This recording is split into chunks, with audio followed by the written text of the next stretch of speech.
महिला मतदाताओं का तो कुछ कहिए मत भाई। महिला मतदाताओं के तो खाते में इतना पैसा चला गया, चुनाव से पहले इतना पैसा चला गया कि उन्हें लगा कि भाई सरकार तो यही बनना चाहिए।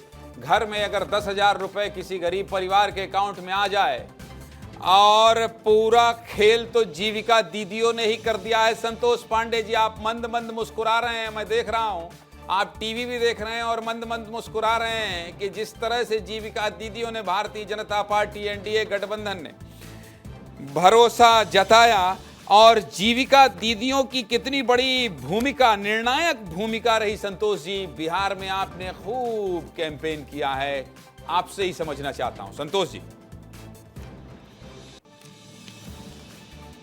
जी आनंद जी, मैं जीविका दीदी के विषय में तो बताऊंगा, किंतु एक दो विषय और है जो मैं आपके माध्यम से और जनता के सामने लाना चाहता हूं कि आपको ध्यान होगा कि कांग्रेस के मंच से, विपक्षियों के मंच से देश के प्रधानमंत्री माननीय नरेंद्र मोदी जी के मां को गाली दिया गया था, और उसका जो रिएक्शन था जनता में, यानी देश के प्रधानमंत्री के मां तक को इन्होंने नहीं छोड़ा।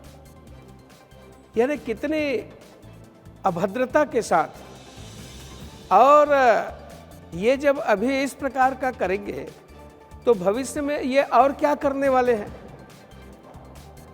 इस प्रकार की अनेक घटनाएं वहां हुई है जो समय समय पर रह करके और उनको जंगल राज की याद दिलाती गई। आप सबके ध्यान में होगा, आपने जीविका दीदी की बात कही। जीविका दीदी में तो हर माँ और माताएं जो हैं वो यही चाहती हैं कि हमारा पति सुरक्षित रहे, बेटा सुरक्षित रहे। एक बहुत बड़ी खबर आ रही है संतोष जी, मैं आपके पास आऊंगा। आप जो राहुल गांधी की बात का जिक्र कर रहे हैं, उनके मंचों से प्रधानमंत्री मोदी के मां के गाली की बात कर रहे हैं आप। हाँ, ले आओ चाय, ले आओ चाय, ले आओ। गला सूखेगा तो चाय लाने में संकोच मत करो, पीते रहेंगे।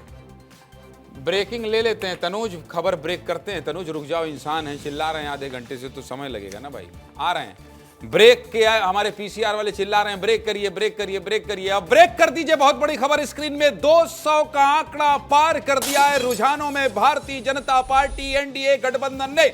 और इस वक्त की ये बहुत बड़ी खबर है जो आपकी स्क्रीन पर आप देख रहे हैं कि एनडीए में 200 का आंकड़ा टच कर दिया है एनडीए गठबंधन ने। ये बहुत बड़ी खबर है, ये सुनामी है, ये सुनामी है और ये बहुत बड़ी खबर है। इतना तेज तेज चीखना पड़ता है, इसीलिए तो चाय मांगना पड़ता है।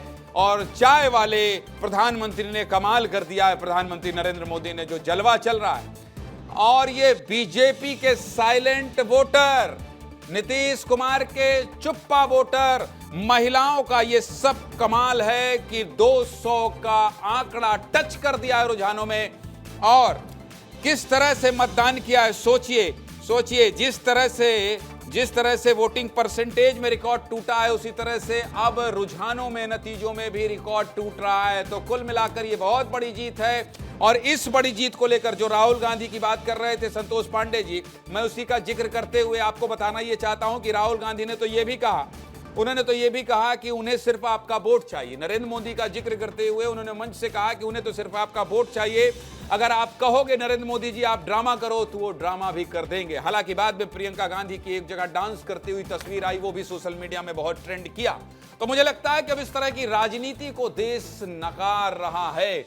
और बार बार ये कोशिश करने के बाद भी कांग्रेस और महागठबंधन को ये सफलता नहीं मिल रही है। इतने बड़े बड़े वादों पर भरोसा ना करके एनडीए गठबंधन पर भरोसा करना, और लगातार 10वीं बार मुख्यमंत्री बनने वाले हैं ये जानते हुए बिहार के लोगों के द्वारा, और इस तरह से भरोसा करना। अंचल मेरे सहयोगी हैं, अंचल, एक सवाल आपसे ले लेना चाहता हूं। बीडी शर्मा से आप बात करके आए हैं अभी।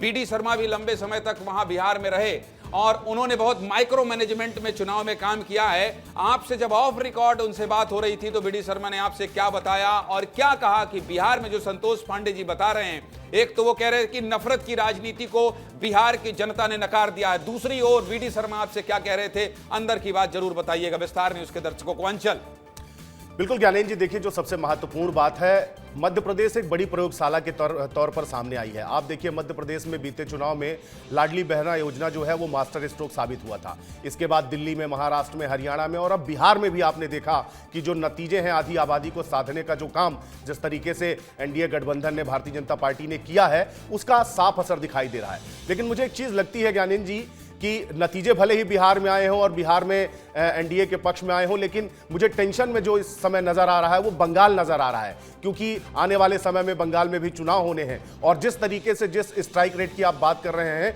एनडीए और भारतीय जनता पार्टी जिस तरीके से बल्लेबाजी कर रही है आतिशी, तो कहीं ऐसा ना हो कि बंगाल में होने वाले चुनाव में, तो मुझे लगता है बिहार के नतीजों का जो सीधा असर है वो बंगाल में भी देखने को मिलेगा और बंगाल भी कहीं ना कहीं थर्रा रहा होगा, क्योंकि आने वाले समय में वहां भी चुनाव होने हैं।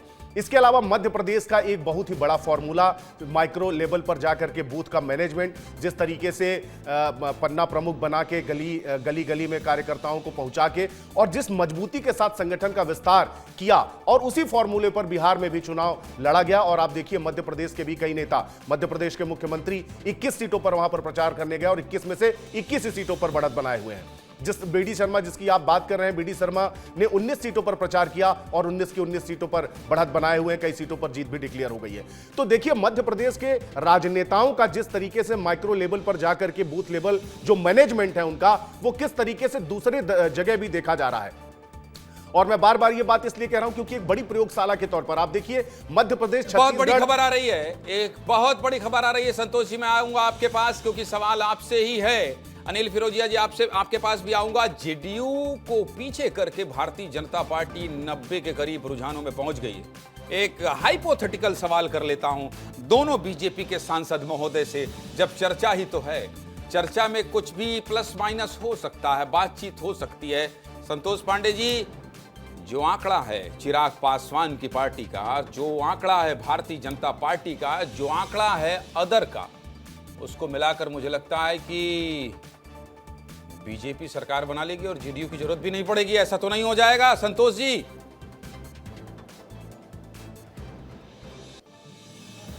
गठबंधन धर्म निभाने में भारतीय जनता पार्टी का कोई जवाब नहीं है।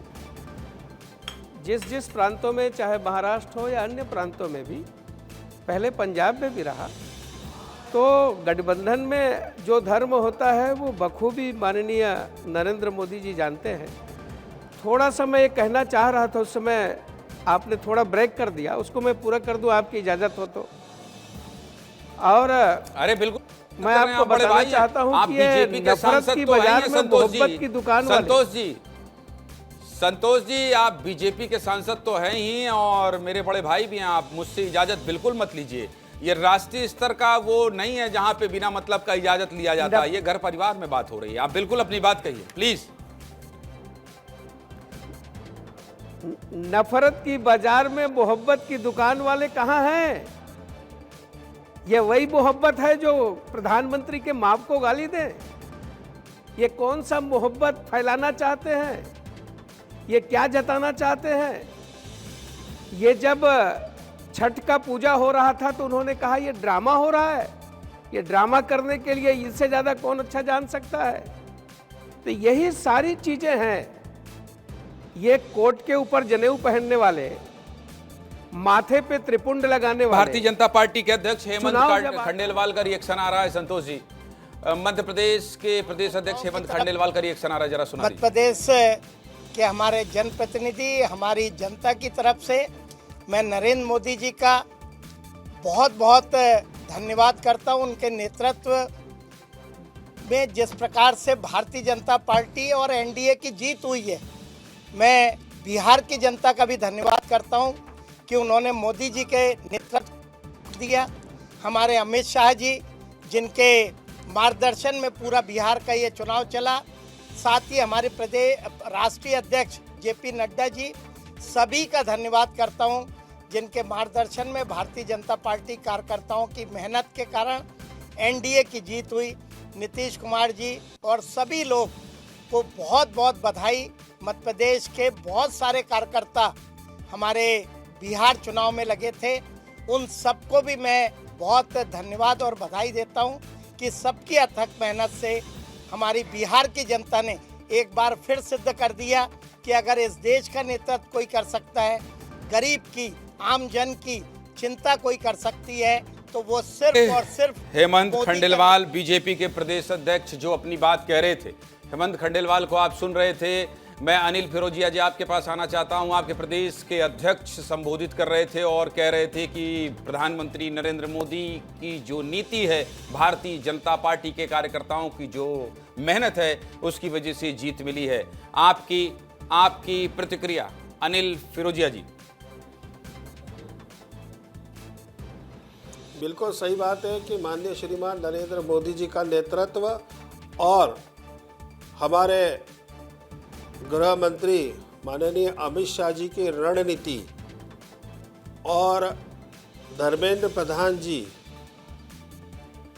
की जो सूझबूझ है, उसके कारण आज एनडीए ने 200 के ऊपर हम जा रहे हैं।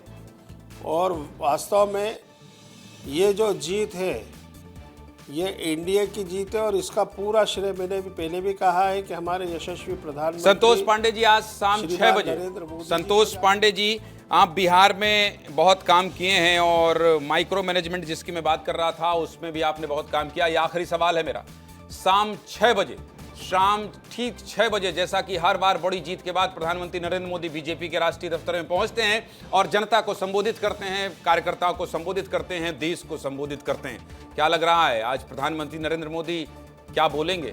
संतोष जी। माननीय प्रधानमंत्री जी की ये विशेषता है कि वे मतदाताओं का आभार प्रदर्शन करते हैं, बिहार की जनता के प्रति कृतज्ञता ज्ञापित करेंगे। बिहार की जनता ने जो जनसभाओं के दौरान उन्हें स्नेह और पूरा प्यार उड़ेल दिया था, जिस प्रकार से जन समर्थन एनडीए को उन्होंने दिया, उनके उद्बोधन में यानी उनको इतना विश्वास था कि बिहार की जनता मेरे साथ है। मैं तो ये कहूँगा कि माननीय प्रधानमंत्री जी नरेंद्र मोदी जी का वो जादुई जो व्यक्तित्व है, उनका जो करिश्मा ये बरकरार है। आज आम जनता को आभार प्रदर्शन करने के लिए, धन्यवाद देने के लिए आज वे सबके सामने प्रस्तुत होंगे और वहीं से बिहार को संबोधित करेंगे। बहुत बहुत धन्यवाद संतोष पांडे जी, आपका विस्तार न्यूज के साथ जुड़ने के लिए और बिहार के अनुभव को साझा करने के लिए बहुत बहुत धन्यवाद आपका। तो